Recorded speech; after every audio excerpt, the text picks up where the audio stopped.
Hey, today I'm going to be watching and reacting to a Dave Ramsey video. It's a clip from the Ramsey Show. I assume most of you know who Dave Ramsey is. Popular radio show host. He was on Fox Business as a TV show host for a number of years.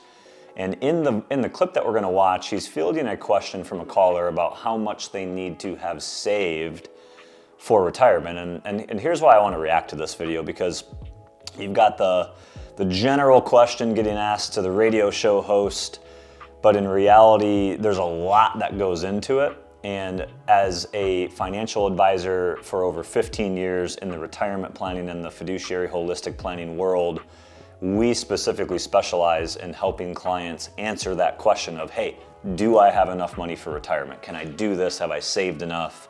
So I want to go into it and kind of give you what I like and what I don't like, some things I agree with and that I don't agree with within this clip.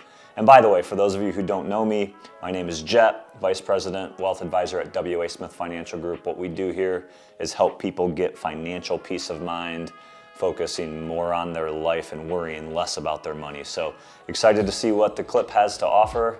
Share my comments with you. Let's jump right in.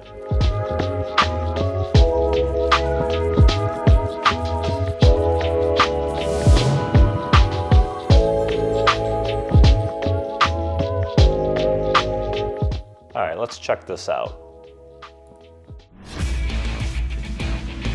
Today's question comes from Dominic in New Jersey, and he asks, how much or a rule of thumb should be my target for retirement? My current goal is to achieve around $3 million before the age of 62 to 67, depending upon my retirement medical benefits. I currently max out my 401k and have a Roth IRA, but still feel like it won't be enough. Is there an ideal amount? Well, here's the reality, Dominic, is we've developed a free tool that is going to help you with this. It's called the RIQ, the Retire Inspire Quotient, a free tool, once again, at my website, chrishogan360.com, that will help you understand your ballpark number, but it'll take it a step further, my friend. All right, so here's the first thing that I noticed. He goes right into, we have a free tool that will help you with all of this. And what he's referring to is their version, the RIQ. It's a retirement calculator, it's a financial calculator, and these are all over the internet. And they're actually really good tools. I don't have a problem with using a retirement calculator. I would just be cautious with using that as the end all to your question. It will provide you somewhat of a guide. It'll give you a decent track. You can toggle the numbers, you can insert a lot of stuff in there, but I'm a little leery of assumptions that are used in some of these calculators, and everyone's a little bit different than the next one. So you just gotta be a little bit careful. I think that this question, knowing what I know and all the advice we've given over the years, it's gotta be something that's a little bit more advanced in discussion. There's a lot more that goes into it, but not a bad place to start. Don't think it's gonna give you the answer that you're looking for 100%, but it'll give you an idea. We actually have a video that you can check out on our channel that talks about red light, yellow light, green light. That's kind of along the same idea, where you can get a little bit more of an understanding. So let's keep going. And show you how much you need to be investing to get there. Now, you're maxing out 401k, so you're putting $19,500 away in it, and if you're over 50, you've got an extra $6,000 you could do on a catch-up provision as well as your IRAs. You don't tell me your age, but I'm going to tell you this. If your goal is to have around $3 million and you're following the baby steps, you're going to have more than enough, right? All right, so the question again for this video was, how much do I need to have saved for retirement? And the caller states that they have a goal of having $3 million. And right away, within the first minute and 10 seconds or so of the video, they're stating that if you're having saved $3 million, you're going to have more than enough. And I struggle with that because, at least in this clip, not once have we talked about what the caller's target retirement date is. We haven't talked about what their income goal is, how much they spend, how much they need to live a happy retirement lifestyle. Retirement, to me, is a lot more, and being successful in retirement, that is, it's a lot more about, do I have enough to spend confidently? Because we all save money for retirement so that one day we can retire and live off of that money.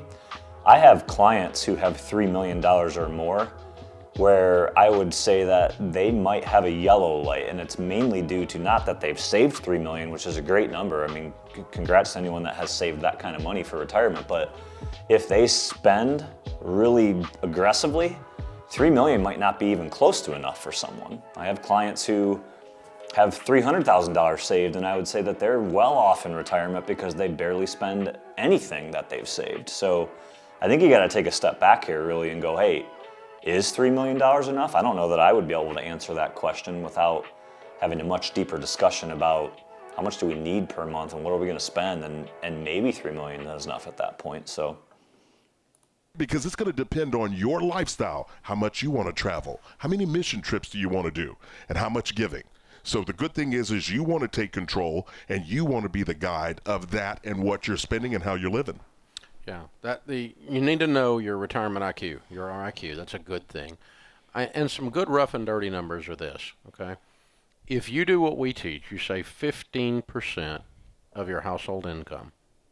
Now, we don't know your age and we don't know your income, but the average household income in America is just under $60,000, 59 and some change, okay?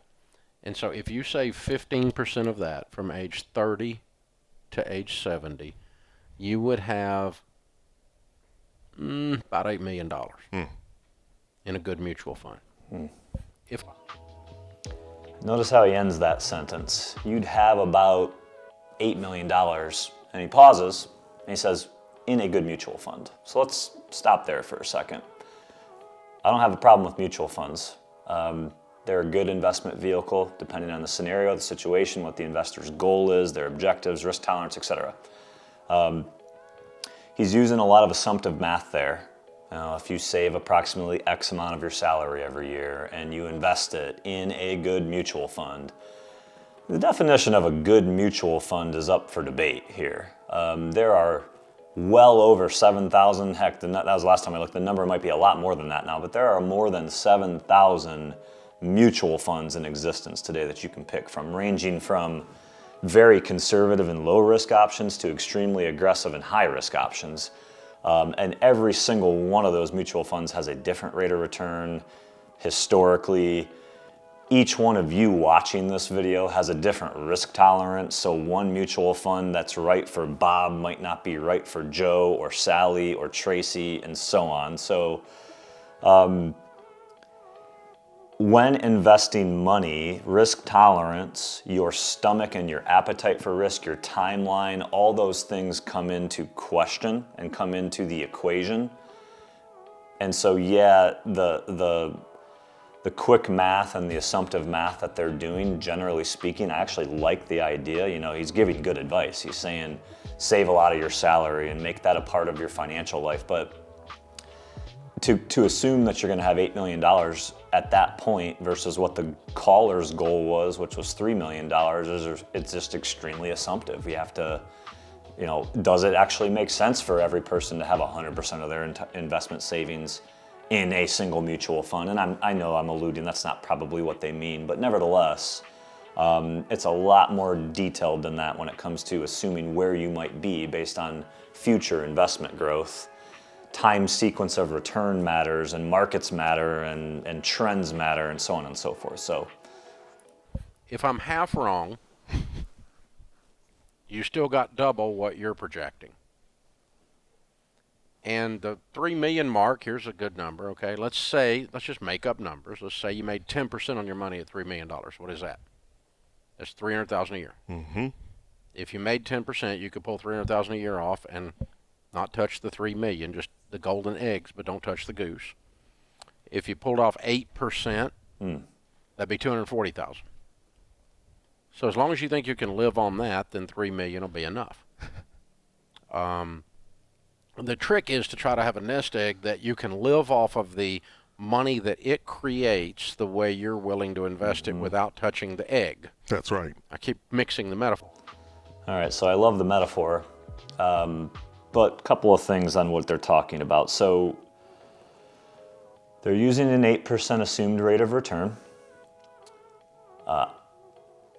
in most investments that you choose, if you're going to assume that your average rate of return is going to be 8% year over year throughout time, then you're getting into a range of risk that is going to involve a pretty heavy or lion's share allocation to equities. So if you're comfortable with that kind of risk, then maybe you can use an 8% rate of return as an assumption. But I meet a lot of people who at this point in their life, especially as they get to closer to retirement, they're not comfortable with as much risk as they once were for many, many reasons, some personal, some financial planning based. So that's one thing I think you have to be careful with. And then ultimately, with a nest egg, he mentions, hey, the trick is to build a portfolio sizable enough that the interest that it spits off is your retirement income. And yeah, that's a great goal to have. I think many of us would love the idea of living off of the interest of a portfolio. I mean, you hear about lottery winners who win millions and millions of dollars, and the goal is, hey, if you took those millions of dollars that you won and you invested it, you could probably build a lifestyle just off of the interest that the bucket of money that you won creates. But here's the thing. I meet a lot of people where their goal at the end of all of this, at the end of their days, is not to have a lot of money left. Heck, my dad, who was a blue-collar worker for all of his life, he told me point blank before he passed away, Buzz, my goal is to have the last check bounce. So it was not his goal to live off of the interest of the portfolio, and that was his desire and wishes, and that was fine. So I don't know that you have to think so much about, did I save enough to live off of the interest, because there's plenty of people that we've consulted with who have been very successful, and they're not living off of the interest of their portfolio. They didn't save that much, but they still wanted to be retired, and they know where they're at with their trend, and they're going to be in good shape at the end of it all. For up here, but don't crack and scramble the nest egg, or don't shoot the goose that's laying the golden eggs, is another way of saying it. The principal amount, your base amount, is your goose. And, you leave that as an inheritance.